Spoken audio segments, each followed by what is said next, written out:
Now to the Middle East for more breaking news. The U.S. military carrying out new strikes tonight in Iran after the downing of a U.S. Apache helicopter by Iran. The crew of that helicopter hitching a ride to safety aboard an American drone boat. Senior national security correspondent Charlie D'Agata has late developments now from Tel Aviv. Matt, the U.S. said its proportional response began a little more than an hour ago, calling them self-defense in nature. They struck sites around the Strait of Hormuz in retaliation, including radar sites, for the helicopter downing this morning. U.S. military officials tell CBS News an unmanned drone like this raced to rescue the stricken U.S. crew before Iranians could get to them after their Apache attack helicopter went down in hostile waters near the Strait of Hormuz. Sources tell CBS News initial reports indicate an Iranian drone apparently took the Apache down, marking the first time a drone has downed a U.S. aircraft. Tonight, President Trump vowed to retaliate. There were 2 pilots involved. Both are safe and uninjured, he wrote on Truth Social. Nevertheless, the United States must, of necessity, respond to this attack. The speaker for the Iranian parliament had his own warning. We prefer the language of diplomacy, he said on social media, but we speak other languages far more fluently. The service members spent 2 hours in the waters off the coast of Oman before the drone picked them up. They were later hoisted to safety by a helicopter. Both are said to be in stable condition. That rescue has spotlighted Task Force 59, the U.S. Navy's first dedicated unmanned unit, part of a hybrid fleet powered by AI and headquartered in Bahrain. These strikes could complicate the peace deal President Trump has been negotiating for more than 2 months. Iran said it has the right to respond to tonight's strikes. Matt? Charlie D'Agata in Tel Aviv, thank you. We begin with the war in the Middle East and the impacts on your money. President Trump losing patience with Iran today and launching new attacks tonight, saying it's time for the regime to pay a price. A marked change in tone for the president, who over the past couple of months has said a deal with Iran is close a couple of dozen times. That sent U.S. stocks falling, with all 3 major indices down by more than 1.5%. A tough day for 401ks also came with this economic news. Inflation hit a 3-year high in May, with consumer prices rising 4.2% from a year ago as the war continued to drive up fuel prices. We'll dig deeper into those numbers in just a moment, but let's get to the late developments in the war now from our Ed O'Keefe at the White House. Ed, good evening. Matt, good evening. CBS News has learned tonight targets include key military facilities like ammunition depots and warehouses. The Pentagon says the attacks are in response to Iran's, quote, unwarranted and continued aggression. We hit them hard yesterday, and we're going to hit them again hard today. President Trump's warning this morning came in the wake of Monday night's takedown of an Apache helicopter by an Iranian drone. The 2 U.S. service members on board were rescued safely. We actually have the bomb. Got very lucky that bomb didn't explode. That bomb was lodged in the helicopter. It didn't explode. It was on fire, but it didn't explode.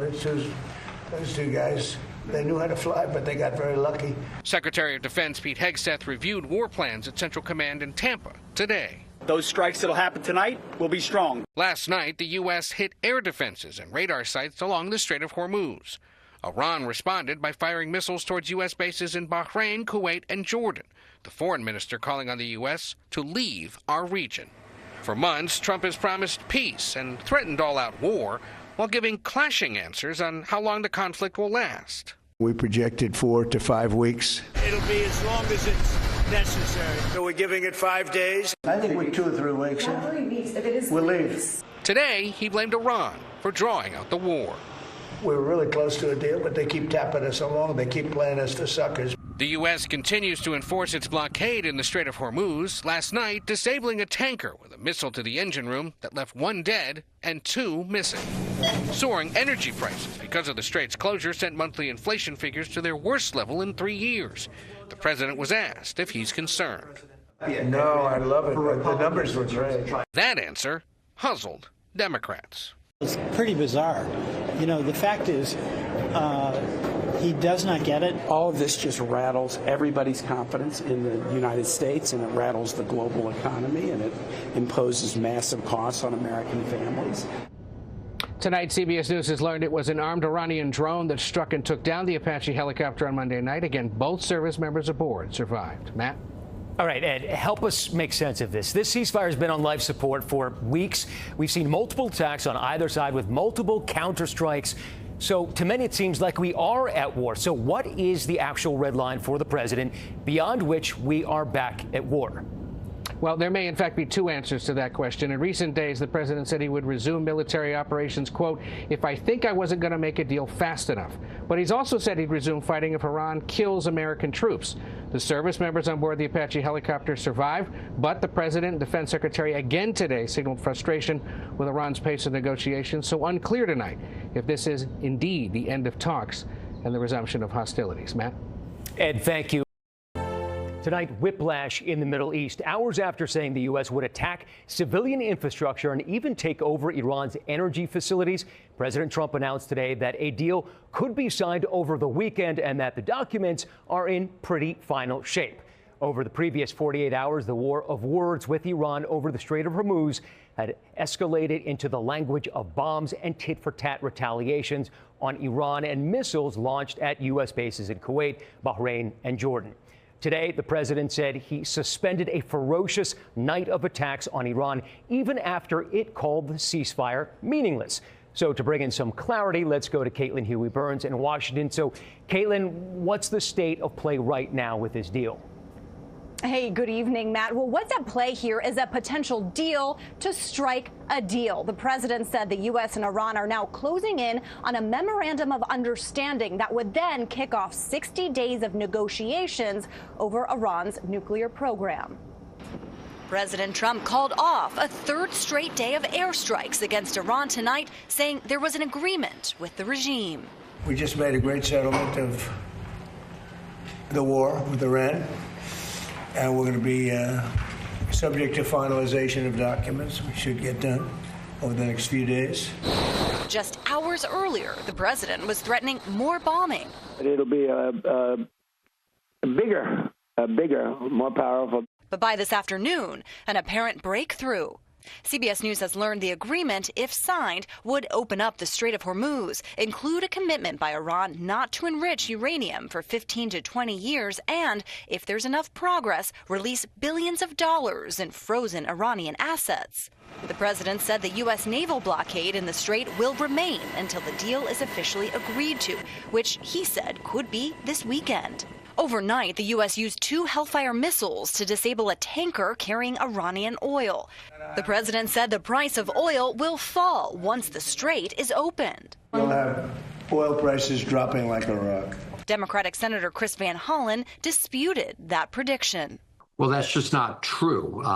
Over time, prices will go down, but they will be sticky for some time. We just saw reports this week that inflation is the highest it's been in years.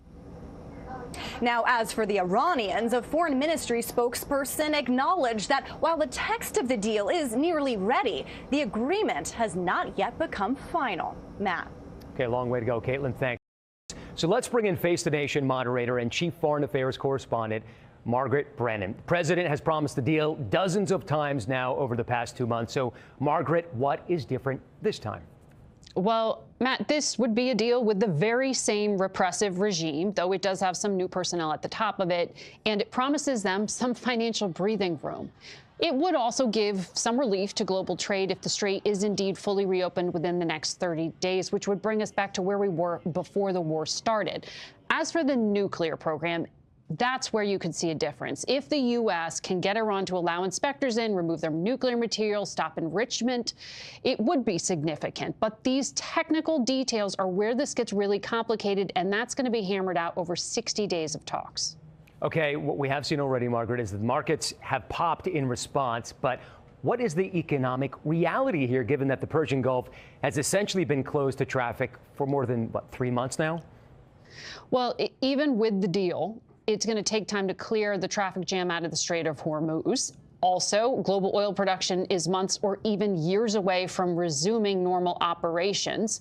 On top of that, we can expect another oil and gas price shock in mid-July. That is because those fuel reserves that everyone has tapped into to help stabilize prices, they'll be running low in the next 5 weeks.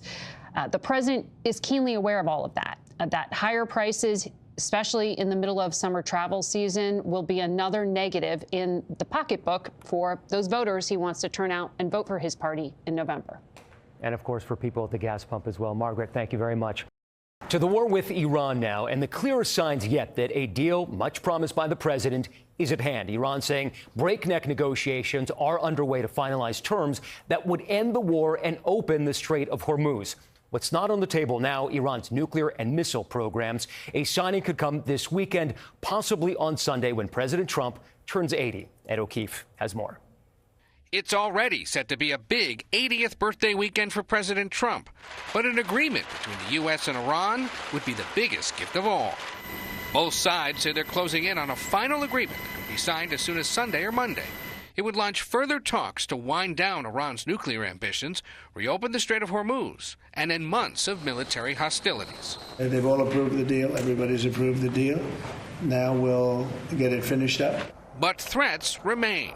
Overnight, the U.S. shot down 2 Iranian one-way attack drones transiting the Strait of Hormuz. The U.S. insists some traffic is now flowing through the strait. But experts warn whenever the strait reopens, it'll take a while for the global economy to reset. The likelihood of things going back to the normal for you and I as a consumer would be a minimum 6 to 9 months, if not longer.